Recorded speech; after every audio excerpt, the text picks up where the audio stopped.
Hello दोस्तों, आज मैं आपके लिए लेके आई हूँ इमली की खट्टी मीठी चटनी की रेसिपी, जो आज आपको बहुत ही पसंद आने वाली है। मेरे इस तरीके से आप इमली की चटनी बनाएंगे तो बहुत ही कम समय में और बहुत ही टेस्टी बनके तैयार होगी। बिना देरी करते हुए आइए बनाना शुरू करते हैं। इमली की चटनी बनाने के लिए यहाँ पे मैंने 150 ग्राम इमली ले लिया है। इसको मैंने 2 घंटे भिगो करके ले लिया है। अब हम एक मिक्सी का जार लेंगे। उसके बाद हम इसमें सारे इमली को डाल करके पीस लेंगे। हमने इसमें से इमली का जो बीज होता है ना, वो हमने निकाल लिया है। आप चाहे तो बिना बीज वाले भी इमली ले सकते हैं। इसे डाल करके हम अच्छे से इसे पीस लेंगे। ये लीजिए, सारे इमली के पल्प को हमने पीस के तैयार कर लिया है। अब हम एक बाउल लेंगे, उसमें हम एक छन्नी लगा देंगे। अब हमने जो इमली का पल्प पीस के रखा हुआ है ना, उसे इसमें डाल करके छान लेंगे। सारे इमली को हम उसी तरीके से पीस के तैयार कर लेंगे। सारे इमली के पल्प को हमने पीस के तैयार कर लिया। अब हम इसे इस तरीके से छान लेंगे। इस तरीके से आप इमली के पल्प को छन्नी में छान लें। इससे क्या होता है ना, बिल्कुल ही स्मूथ पल्प निकल के तैयार होती है।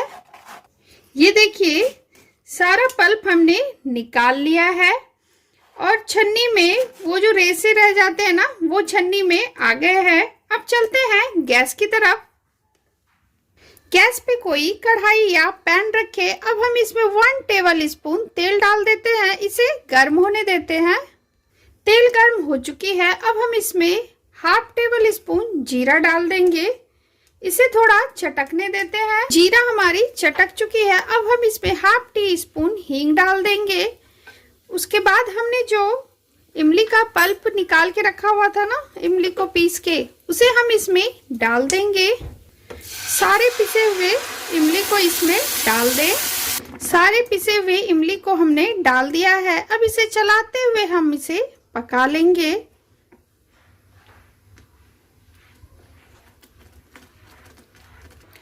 अब हम इसमें 100 ग्राम गुड़ डाल देंगे। गुड़ को मैंने पहले से इस तरीके से तोड़ के ले लिया है। इसे हम डाल देते हैं।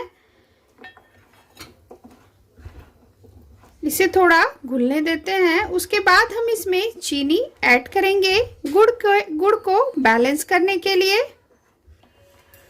अब हम इसमें साथ में ही 4 से 5 टेबल स्पून चीनी ऐड करेंगे।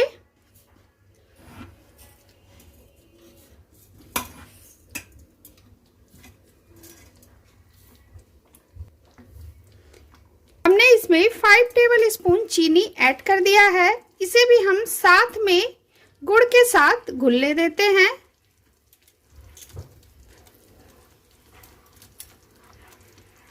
चीनी और गुड़ हमारी मेल्ट हो चुकी है। अब हम इसमें कुछ मसाले ऐड करेंगे। 1/2 टेबल स्पून सौंठ का पाउडर, सूखे अदरक का पाउडर, 1 टेबल स्पून सौंफ का पाउडर, 1 टेबल स्पून कश्मीरी लाल मिर्च, इससे कलर बहुत ही अच्छी आएगी। 1/2 टेबल स्पून भुने जीरे का पाउडर, 1/2 टेबल स्पून रेगुलर नमक, 1/2 टेबल स्पून काला नमक। सारी चीज़ों को हम चटनी में मिक्स कर देंगे। सारी चीज़ों को हमने इसे अच्छे से मिक्स कर दिया है। चलाते हुए इसे और हम पका लेंगे।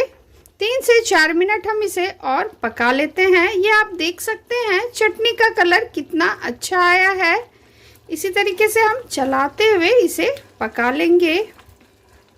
ये देखिए, 3 से 4 मिनट हो चुके हैं। इस तरीके से हमें चलाते हुए इसे पकाते हुए, अब हम इसे एक बार चेक कर लेते हैं। अगर ये स्पून से इस तरीके से कोट हो रही है तो समझ जाइए चटनी हमारी बन के बिल्कुल तैयार है। आप अपने हिसाब से गाढ़ी या पतली रख सकते हैं। ये आप इसका टेक्सचर देखिए, कितनी अच्छी चटनी हमारी बनके तैयार हुई है। ये देखिए, मैं आपको पास से दिखाती हूँ। ये देखिए। अब हम गैस के फ्लेम को ऑफ कर देते हैं और इसे एक बाउल में ट्रांसफर कर लेते हैं। ये लीजिए, इमली की खट्टी मीठी चटनी हमारी बनके बिल्कुल रेडी है। आप इसे दही बल्ले, पापड़ी चाट किसी के भी साथ इसे खा सकते हैं और इसे एयर टाइट कंटेनर में 3 से 4 हफ्ते रख करके आप स्टोर भी कर सकते हैं। ये बिल्कुल भी खराब नहीं होती। इस तरीके से आप बनाएंगे तो बहुत ही अच्छी चटनी आपकी बनके तैयार होगी। बहुत ही सिंपल तरीके से हमने आपके साथ इमली की खट्टी मीठी चटनी की रेसिपी शेयर की है। अगर आपको मेरी रेसिपी पसंद आती हो तो मेरे चैनल को लाइक करें, फैमिली फ्रेंड में शेयर करें। चैनल पे नए हैं तो प्लीज़ सब्सक्राइब करें एंड बेल आइकन प्रेस करना ना भूलें। बहुत जल्द आपसे मैं मिलती हूँ एक नई रेसिपी के साथ। Thank you.